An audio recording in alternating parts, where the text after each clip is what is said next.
well, it wasn't that. It wasn't. I just personally felt that to actually turn it into a sort of interrogative thing at that point.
Okay.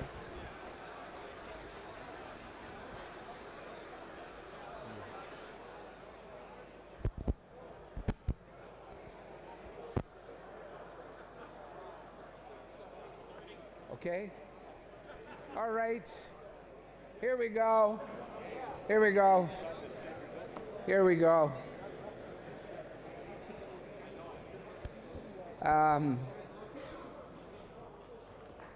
So, come on up, fellas. This is, we should sing I Get By with a Little Help from My Friends. A big help from my friends. The last couple of things we've had like this, I think one time we were through in the Commons, and I can't remember, we tried to talk about something, it didn't really work, and then we did another one, it wasn't very good either, and then they slated me for this one, and so I thought, well, why don't I just include some of my friends here, and the way this can work, or probably work best, is if you essentially want to turn it into another kind of Q&A, where you can have complete freedom as to the questions that you ask, and the panel will have complete freedom regarding the questions they may answer. And if they don't happen to be the same, then that's it. But there may be things that would be sort of interest in a more not necessarily humorous way, but in a helpful way. The anticipation is not that it would be particularly heavy duty. And so, for example, how many of you were present when Jeff Williams was with us a few years ago and did the evening with the transparencies and everything? All right, a good number, but not by any means the majority. Rather than me say who he is, Jeff, why don't you just take a couple of minutes, say what you do, and when you finally came back down to earth. All right? Yeah, my wife tells a story when we found a delinquent bill after she had been gone for weeks with me in Russia and Kazakhstan, and then watched me launch and get off the planet, and then comes back, goes to the man who found a delinquent bill. She called him up and tried to appeal to get out of the penalty. And she finally said in exasperation, "You don't understand, my husband's off the planet." And the guy on the other side laughed, and she said, "You think I'm kidding, don't you? You are, aren't you?" "No, I'm not kidding."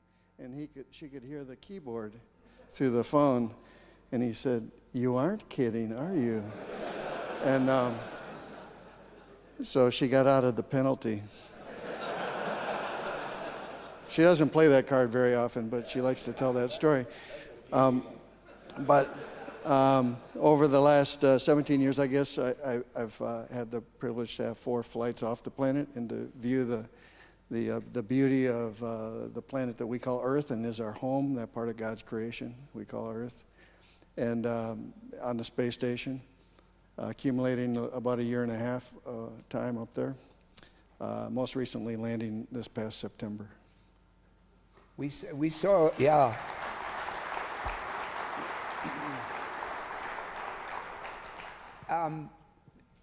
Give us just a wee flavor of what it's like when they blast you off, and then the sensation of coming back down, because I saw you both go and return, but the thing that struck me was, how sort of, you looked different when you came off the thing. You were sort of almost helped.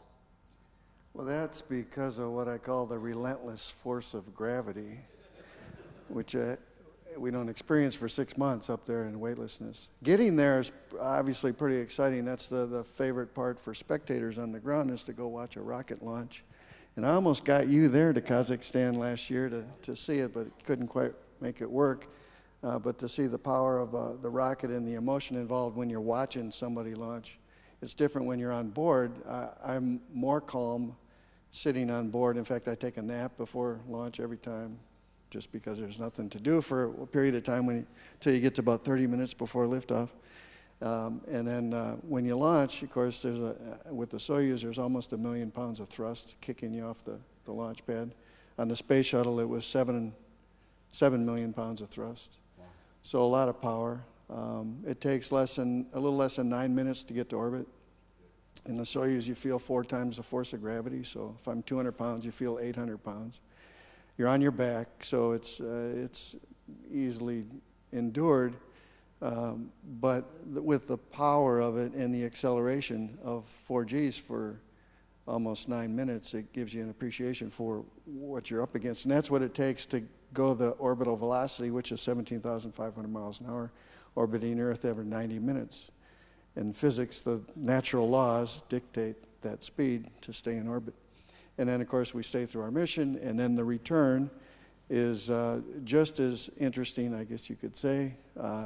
Now we have all that energy, that orbital velocity, that kinetic energy that we have to dissipate to safely get back to Earth. So that means that we slow down just enough, so now we're, instead of staying in orbit, we're going to free fall into the atmosphere. And as soon as you hit the atmosphere, the drag caused by the atmosphere causes the force to then slow us down. And literally, we come through the atmosphere in a fireball, which is pretty amazing. Again, experiencing about 4 times the force of gravity. So again, feeling like 800 pounds for about 10 or 12 minutes or so. And then that diminishes a little bit, and then the parachute sequence starts. It lasts for about 25 seconds until the parachute's fully open. It's the longest 25 seconds of your life. It's a very violent ride as you're riding that drogue chute until the main chute comes out, and then you drift down to the ground. And on the Soyuz, they have what they call soft landing thrusters, myakke posadka по-русски, in Russian, that fire just prior to impact of the ground, and it's timed so that it feels like the impact and the firing of those rocket engines are simultaneous. But believe me, there's nothing soft about it. It's as if you go through a car wreck, and then, of course, you roll around a little bit for a few seconds, everything comes to a halt. In all 3 of my cases in the Soyuz, the search and rescue forces were there immediately, and as you described, they got us out of the capsule, usually within about 30 minutes or so, but they drug us through the hatch one at a time, and then their protocol is to carry us over and sit us in a chair like this and let us sit in the chair and just kind of get our wits about us. And I remember just my chest trying to breathe, inhale, took effort because of the force of gravity, pushing down in your chest. Wow. I told my daughters, that you got to watch this because he's coming in, and as you came out of that thing, and the girls started to text me, and one of them just texted, "What a stud!" when you came out in that thing, man, that uniform, I text back, "What do you mean? Don't look that good to me." Yeah. Now, you're a scientist and you're a Christian, but you're not a Christian scientist. Right? I heard that's like grape nuts. It's either Christian or saint. But when I was with you in Houston, I think I met maybe at least one other person in the coterie of astronauts who was a Christian. Are you you're not a completely rare breed in that environment? There are others? No, I think we're a cross-section of, within NASA, of America. So it's not much different than other work environments, I think, where we have believers among us and then the rest of the spectrum as well. Mm-hmm. Well, I could talk to you all the time, but I wanted to let these guys say what they're saying. Terry, how many astronauts have you met in Glasgow? But for different reasons. That was exactly what I had in mind, yeah. The wonderful thing about the 3 of us is that we're all Glasgow boys, right? There's no denying that. Tell the people why you love Glasgow. Because I know you do. It's your home, you were born there. You've given yourself to it. You're in a ministry in the city. You haven't, like me, run away from the place. Why are you there, and what do you love about the place and the people? Either anecdotally, funny, anything you want. The humour in Glasgow, I think, is just second to none. It's just the best humour in the world. Just the humour. It's a funny kind of a place. Glasgow had the title of the murder capital of Europe, while simultaneously the friendliest city in Europe. How do you work that one out? I suppose maybe when someone stabs you, they give you directions to the hospital.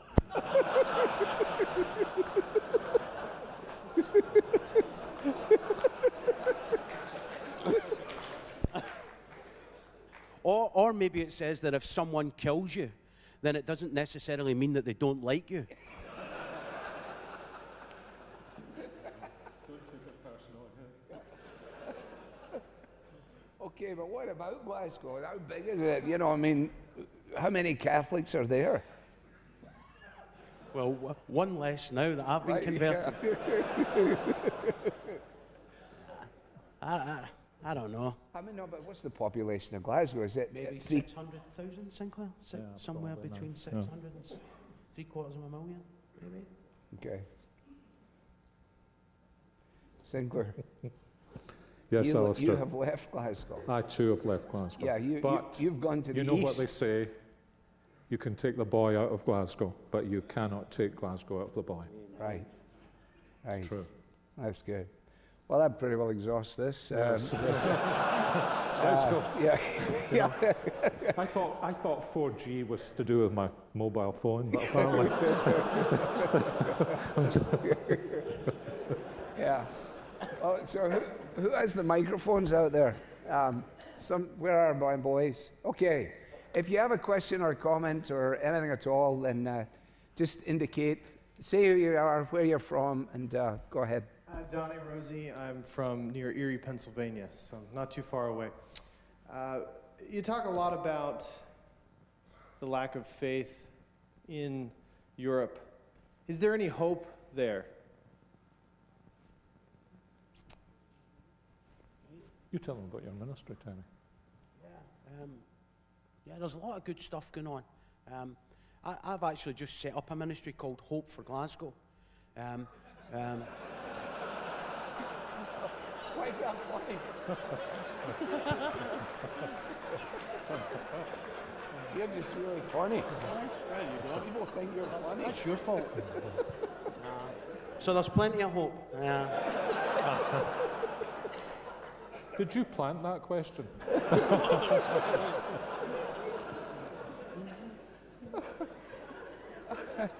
Do you want to try and answer it? Well, you know, it's like everywhere you've got to, if you look, you can find.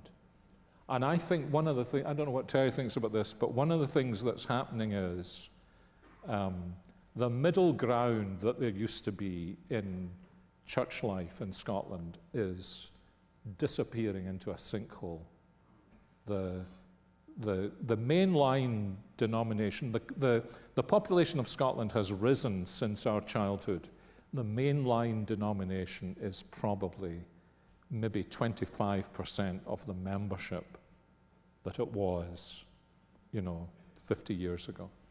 And it's increasingly becoming a kind of situation where you think maybe it's only the real believers who are going to be left standing here.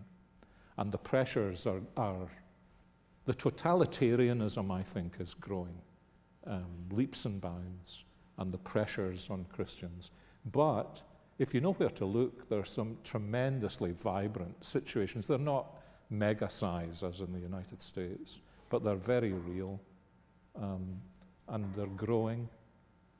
And then there are people like Terry, in addition to that. Mm-hmm. Why do you ask that question specifically?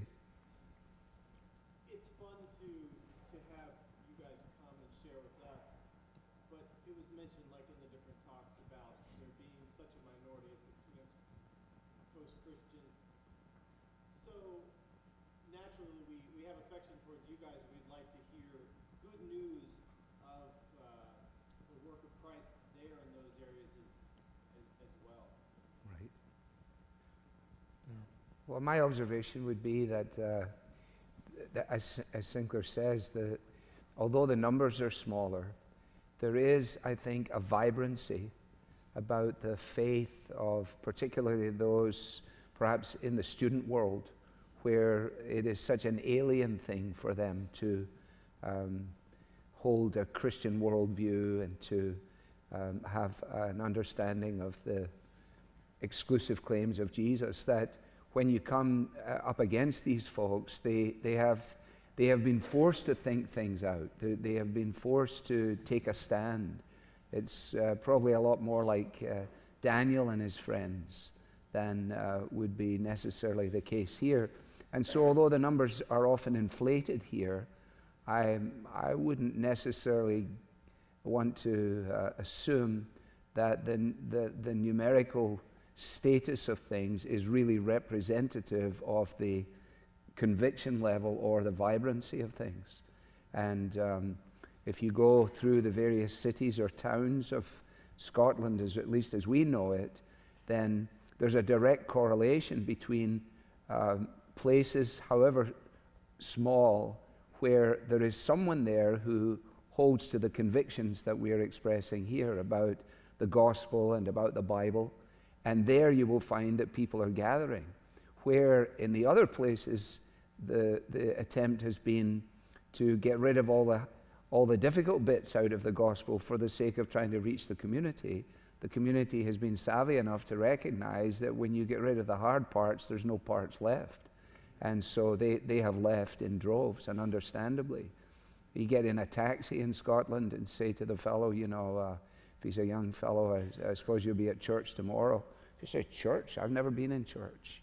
The waitress in the restaurant, are you going to church tomorrow? I like to ask that just for fun. And she looked at you like you had a horn growing out of your head. But I said, and she came back at the next course and we engaged some more. She says, you sound a lot like my granny. And I said, oh, I take that as a compliment, and then she went on to explain that and she couldn't articulate it in that way, but clearly her granny is a believer. She says, in fact, she's so weird, she goes to a thing called the prayer meeting. And this was down in Ayr. And so we've folks here from France. We've got a brother here from Albania. God is at work everywhere. Jesus is building his church. And so as long as Christ has not returned, there is hope in the gospel. Where did it go? Where did the microphone? Yep. Adam Swift, Lancaster, PA. Alistair, I've read your book on being a pastor, and there's a certain section on there about your restrictions about chin whiskers among your pastoral staff. I'm curious what proof text you could provide for such a mentality, or is it just insecurity about your own ability to grow? Whoa.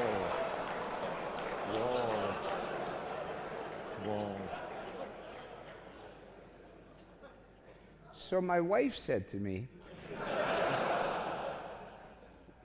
why don't you have a hairy chest? I said, well, hair doesn't grow on steel.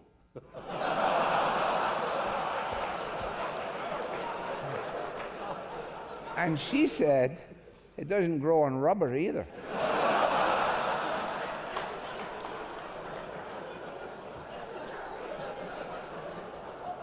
Now to the matter at hand. I think I could grow a very serviceable beard in, I would say, 7 or 8 years. When I first began in ministry, I was 23. They thought I was 12. And, but I am not actually driven by any insecurity on that front. I don't want to embarrass anybody here, but it's just not my way. So let me give you this guy's name. What I did not want to happen, what I did not want to happen was to produce a bunch of American youth pastors with the uniform, the goatee uniform. I don't like how it looks personally, and I've got to deal with this person every day of my life. And so I don't want to look at that. Furthermore, I don't want to have to deal with all of your fiddling around with it. So one day it comes all the way, and then the next day it only comes part of the way. Then sometimes it goes down to just a little hinky-dee, like something that like Fu Manchu, and then the next day, you think you're a Western cowboy with a big mustache. There seems to me to be an intense vanity in this. No less vanity than can be monkeying around with other things. But so you will notice, and some of my colleagues are here who have gone into church plants. One of them very graciously wrote to me and said, now that I'm in a church plant and a pastor of my own, do you have any strong conviction about this non-Spurgeon policy that has been in operation? I wrote back to him and I said, well, here's the thing. You are entirely on your own and you may do what you choose. But for myself, I want to tell you that I still have no interest in these funny little monkey beards that are available. I said, now, if you've got a full testosterone count and you can actually grow a significant beard, then grow it to the glory of God. And that is exactly what he's done. And I'm as envious of that beard as anything I've ever envied.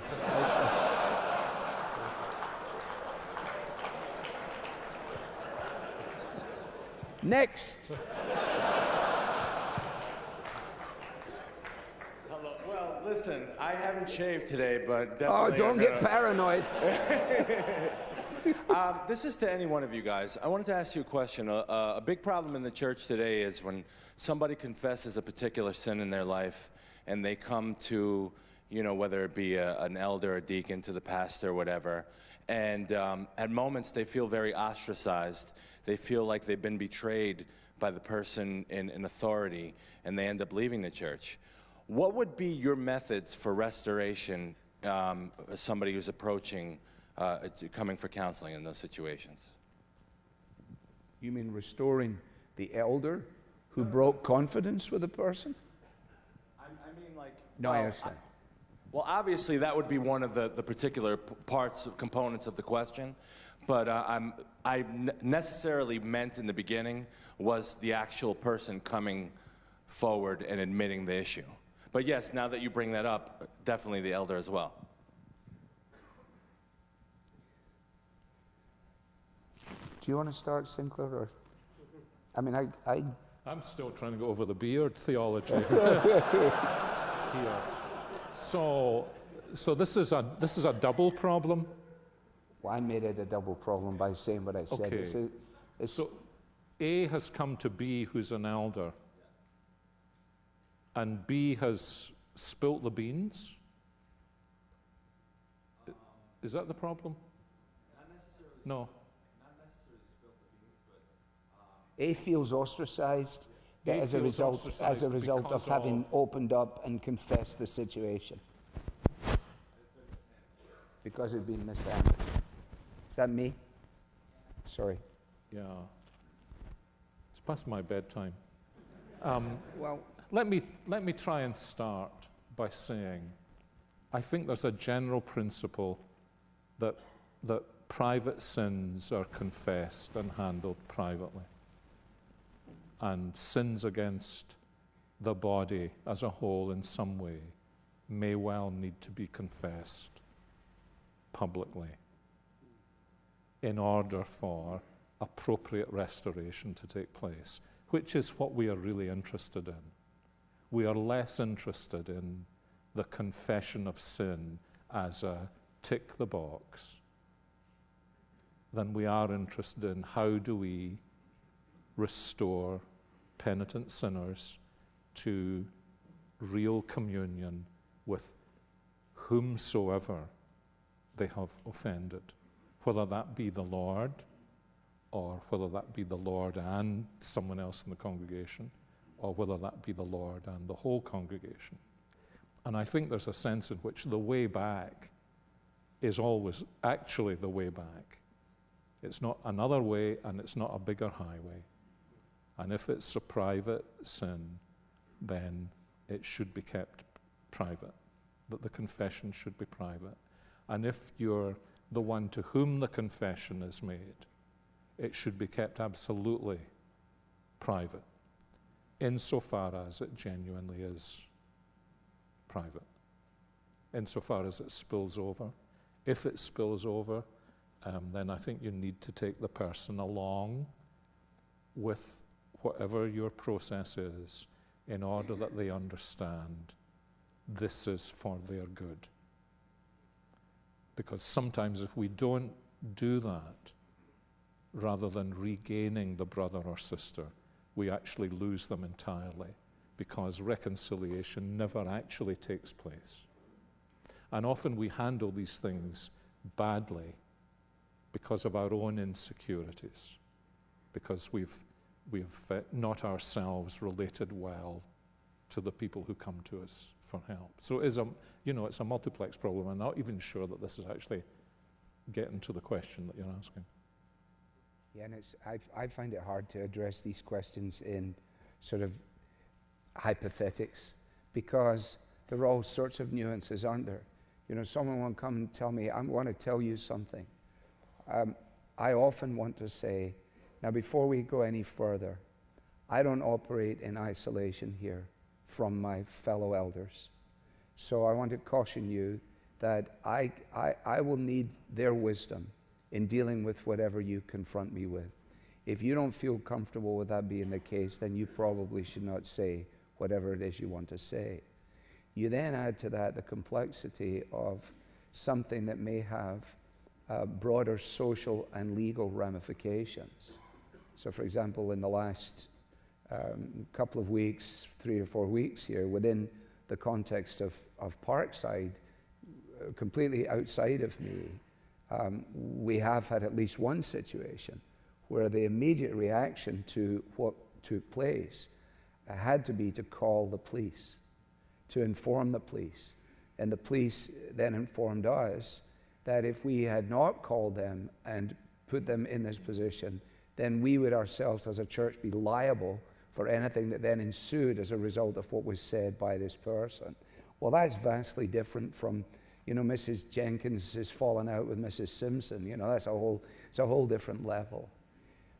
But the principles are such that we want to create a climate, I think, where in our understanding of church life, that we realize that our lives as individuals are lives of daily repentance, that we're trying to keep short accounts with sin, that we're teaching our congregations to say, look, if you got a problem with B, you go to B and get it sorted out. Don't go to C and include them and let B go to D, and then exponentially the whole thing unravels. And what so often happens, at least for us, is that by the time something finally gets to us, it's like half a dozen eggs have been smashed on the kitchen floor, and somebody has come in and said, could you please put these all back in their shells again? And it's so far down the line that we're almost, apart from the dramatic intervention of the grace of God, there's very little that we're able really to do. But it's a good and an important question. I think it's worth us now in our culture remembering that not all sin is crime. Right. But there is sin that is also crime. Right. And the church has kind of in the past not had to deal with that in quite the same way. But we need to be extremely sensitive to that today. That there is sin that is crime. And because it's confessed sin does not mean that it ceases to be crime. Right. And this is why, I think what Alistair says, you need to be sensitive to the fact that you may be about to hear more than you would ever want to hear. And the person, you need to say, well, you don't say, well, tell me everything. You need to say, let's take this stage by stage, because depending on what you're about to tell me, there may be very serious repercussions. And you need to know that I will not stand in the way of those repercussions, because what I want really is your full restoration to the Lord. And you don't get a clean slate from crime and its consequences just because you're a Christian. I've even had people say, I don't want to raise the question of the death penalty, but so what should we do about somebody who is converted after they've murdered somebody? As though that should make any difference to the civil penalties for what we have done. There's sin that isn't crime, but there is sin that is also crime, and it's exposed to the criminal justice system. Okay, that's a little heavy. Wow, Yeah. Alexander, Virginia. Could each of you briefly just share something that was the biggest blessing to you or the biggest breakthrough in your walk with God in the last year? Just whether it was a book you read, a new way you decided to pray, a psalm you memorized, just something that was a personal blessing to you that you could share with us, whether it was a breakthrough or just a blessing. What's your latest breakthrough, Terry? I think the support of my wife, one of the biggest breakthroughs over this past year. A lot of things changing, new house, new baby, new job, and appreciating my wife, seeing the helper that God has gave me. I've not always seen her that way, but seeing my wife for the helper that God gave me, the biggest breakthrough in my life.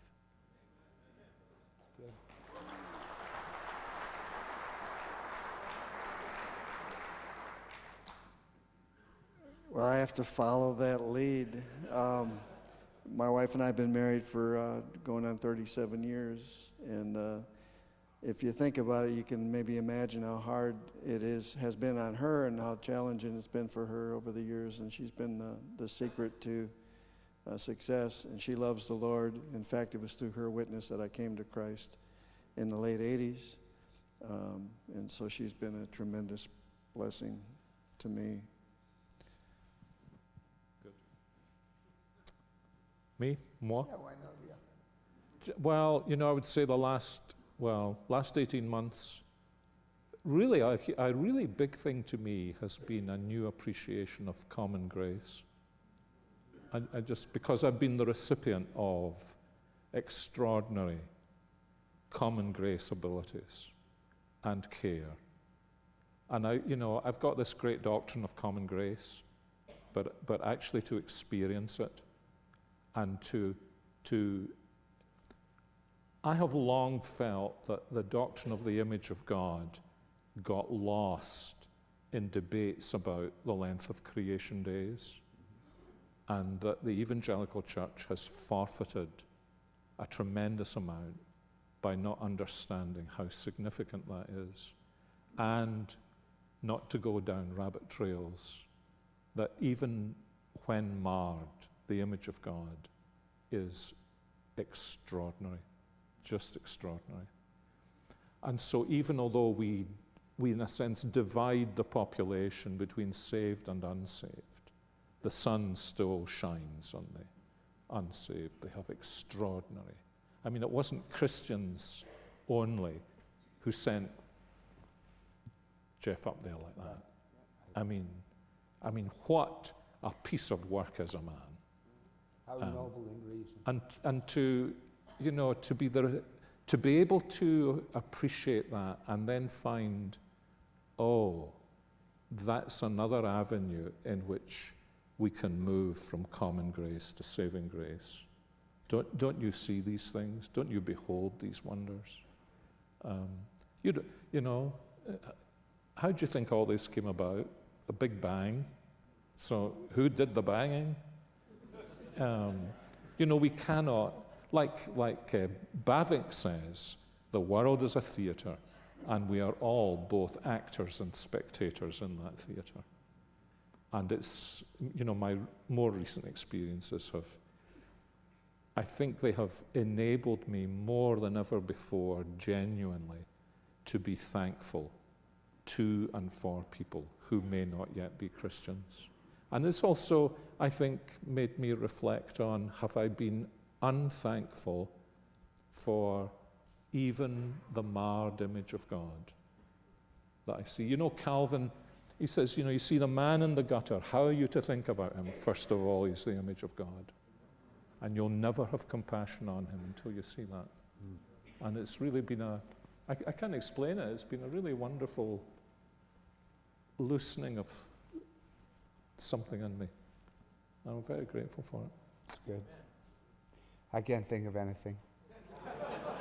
You mean you're not grateful for your wife? Well, yeah, but that sounds a little kind of twee, like I couldn't think of anything else to say. But no, I mean, I can't think of anything without trying to think of something. So since nothing comes immediately to mind, I'm not going to invent it for you. I guess I'm just grateful that for God's continued faithfulness and grace to me, that I'm still on the horse, that I'm still in the race, that after all these years that He continues to keep His hand upon me for good. But it's I haven't had any mountaintop experience, or if I had it, I missed it. Thank you, though. That's a good question. Yeah? Yes, hello. My name, over here this way. Thank you. I'm sorry. No. My name is Lou, and I'm with Brunswick Community Church. That's southwest of Cleveland, Ohio. And I'm not a pastor. My pastor is here, and I'm with him. But the question I have is, and I'd like to just give you context for a second.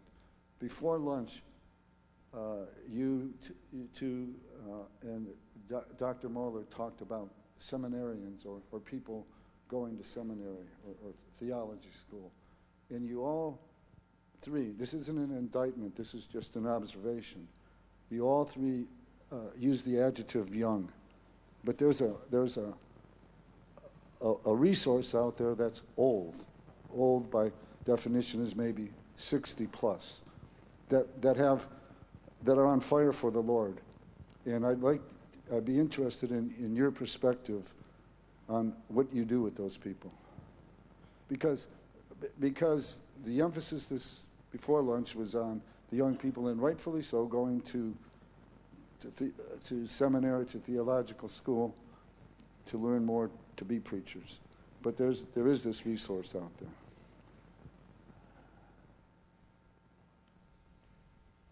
Well, I think what we want to do is we want to tap into that resource. We want to know who those people are.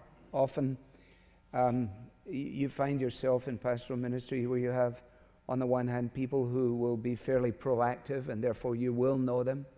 They'll come and offer themselves, or they don't even offer themselves. You say, who is it that's doing this? And someone says, well, it's Mrs. So-and-so or Mr. So-and-so, and so they're just engaged, and you have the opportunity then to guide them in their sort of posture of service. There are other people who either are perhaps shy or in some way don't know a mechanism to get there. That's the harder group. And, I suppose one of the ways in which we would unearth some of those gifts here at Parkside would be when they have got involved in some area of church life, so that they would be known then by our pastors, that they wouldn't be sort of popping up, as it were, out of a Sunday morning congregation, but that they had, endeared themselves by virtue of their service. Then there are other people who, frankly, are just, in my experience, they're just annoyed with you all the time because you haven't asked them to do anything. And it's a two-way street. In fairness, I don't even know who they are. How can I know that I'm supposed to ask them or whatever else it is? So I think, just to stop rambling, I think the fact that you raised that question is such an important thing to do. I often joke with my congregation here, you don't have to turn 60 and go and fossilize in Florida. You know, you don't need to go down there for the rest of your life. It's so what, it snows here, but there's a lot of work to be done. Well, if I'm going to say that, then in fairness to those who've decided to make the commitment to remain here, then to your point, I or my colleagues need to be proactive in saying, now what are we actually doing with the resource that we have, both in time and talent and finance and in every other way. And I think some who are in that category have engaged in all kinds of ministry here at Parkside, but I'm sure that there are far more than we have identified and certainly have utilized. So I value the question, and I'm sure my colleagues are listening as well and going, we better do something about that before Sunday. So I don't know if you want to add to that, but it's there. I'm very interested in what happens to people over 60. You know, I'm 2 weeks away from my 65th birthday. So I hope they've still got a place for people over 60. Otherwise, I'm going to be sitting with you asking the question. Over here. I beg your pardon? Is it okay if they have facial hair? The women or the men?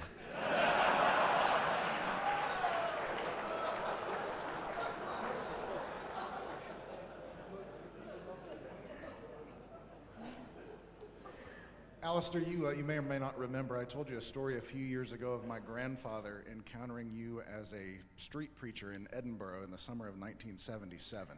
And you left enough of an impression on him that though he didn't remember your name without looking in a little notebook that he had kept, he recognized your voice on the radio 30 years later. Given that kind of an impact, do you think there is a place in today's cultural context for that kind of open-air preaching? And if there is, what could it look like, and what would you encourage a man to do to maybe have that kind of impact on somebody else? Can we do it in Glasgow? Open air stuff? I mean, they're playing bagpipes there and doing all kinds of stuff. I mean, can you, are you free to? Yeah.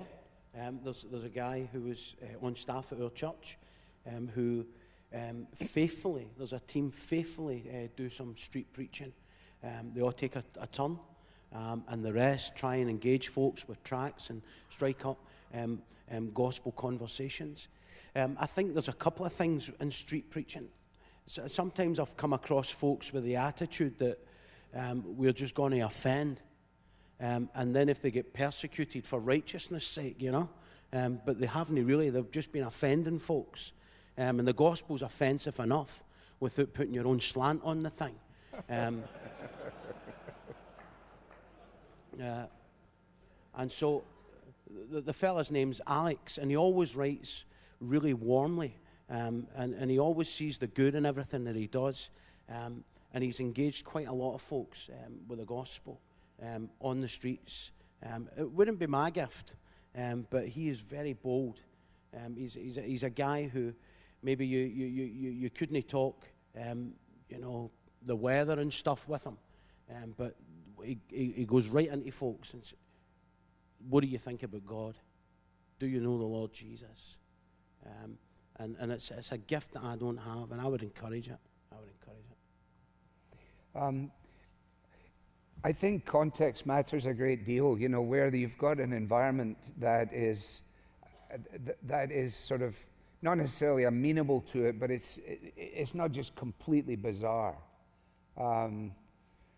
You know, things have changed. You know, I know the context there because I was just in Edinburgh a few weeks ago with some of my family, and I was pointing out to one of them, I said, if you look down here, you will see the bandstand area where we used to have these outdoor services on Sunday evenings before the evening service. And then both on the Sunday nights and on one night in the week, down there by the Art Museum, yeah, we stood up and we stood on that box, and the guy said, go, and you went. And you had only a moment or two to hopefully engage anybody at all. But I don't know that, and it may just be now I'm fearful or something. I don't know if I can do that just in the middle of Sugar and Falls. I don't even know if I can do it on the campus of Case University. I mean, I don't know if that's what to do. If it is what to do, then I'm happy to have a crack at it. But if it's not, then I don't know. I mean, I was just with Johnny Prime, Derek Prime's son. When I say just, time goes by so quickly. But the most recent thing I've done in the United Kingdom, I was struck by the boldness again and the willingness of the congregation there to hit the streets with the gospel. They had in their hands copies of the Gospel of Luke. And Jonathan, what did it say on that thing? Johnny Cameron, did he leave? Yeah, what did it say on the front? It says something like, learn what... something about read the Bible. Don't take my word for it, take his word for it. It was an interesting sleeve over the copy of Luke's Gospel.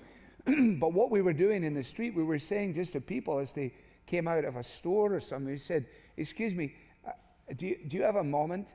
And the person, if you caught them enough, they said, what? Say, do you have a moment to hear about a bad man that went to heaven? That was one of our opening lines. And then the line was on the thief of the cross. At least 60% of the time the people just said flat out, no.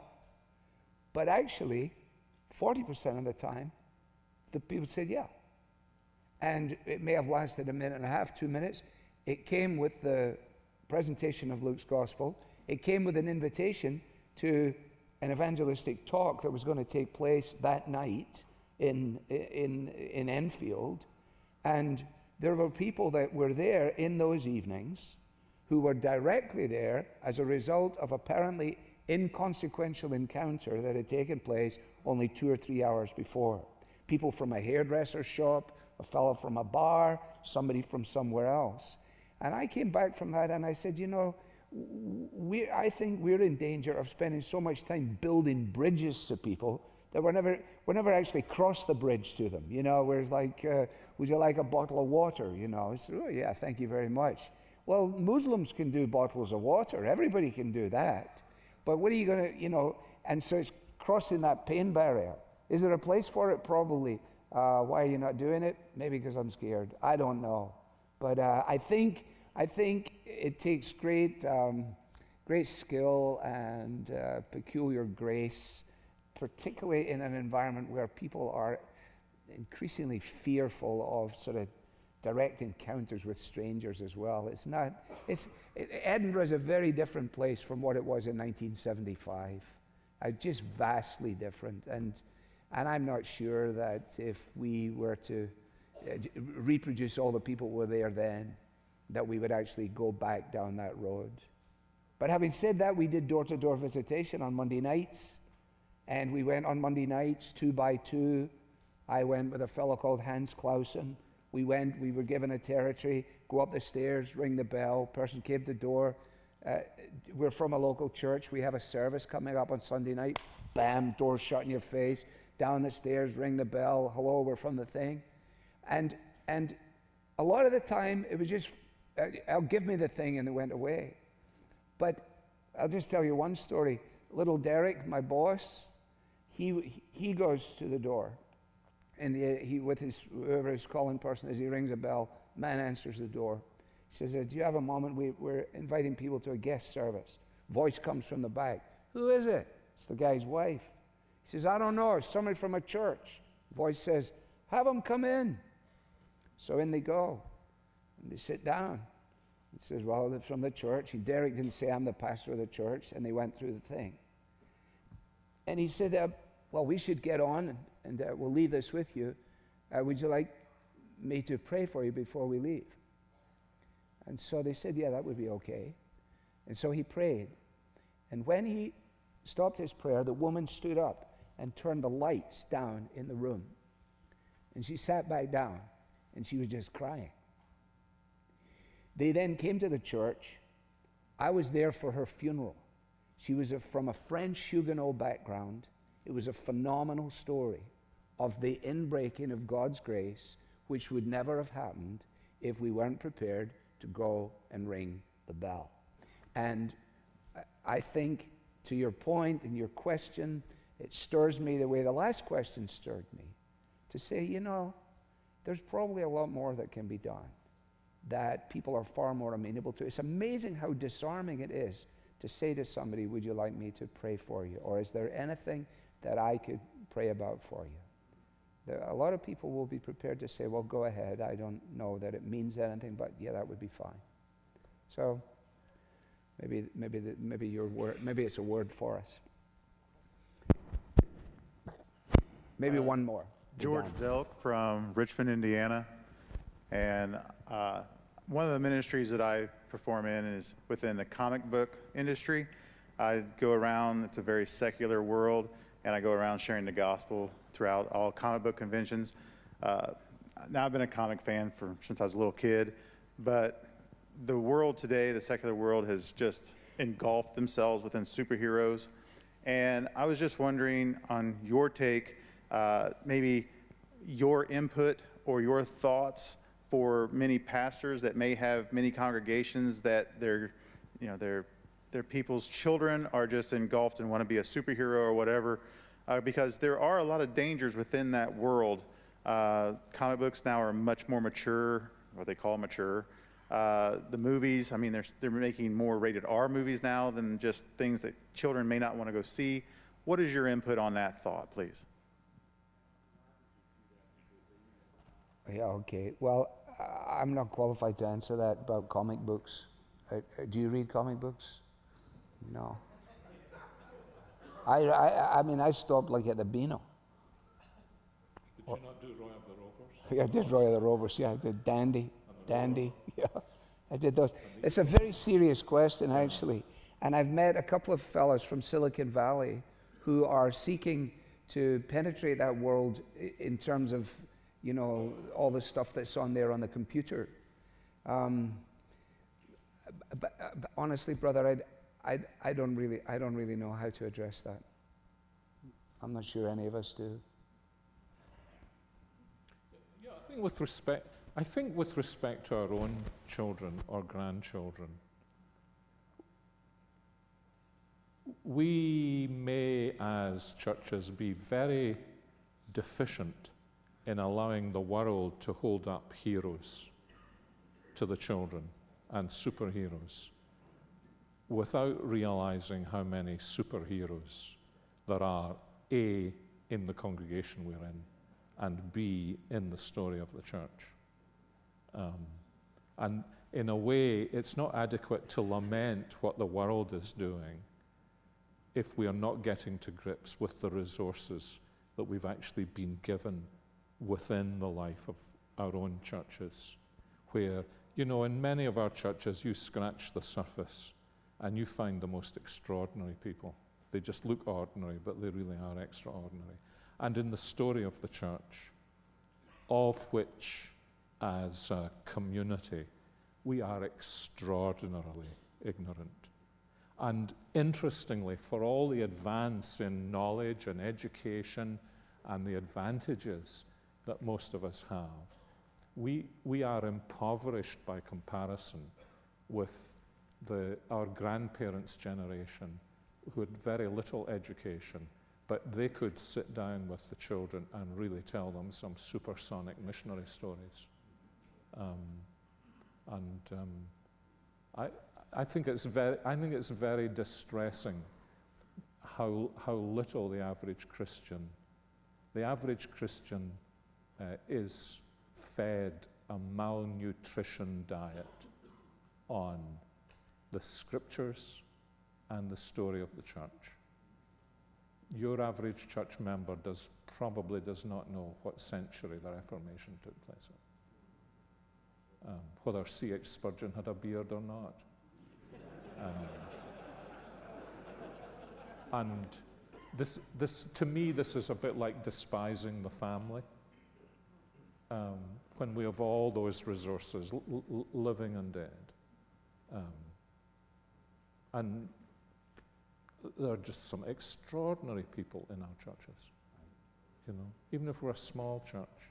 And partly I think we need to generate, for the sake of our own children growing up in the Lord, we need to generate a sense in our churches that we know Mrs. Jones' story. and our children know Mrs. Jones' story. Because the children our children know, unless they're in Christian schools, don't know stories like that. They don't know any old people. They don't know it's safe to be anywhere. And the way in which to counter the culture is to build a gospel culture within the church.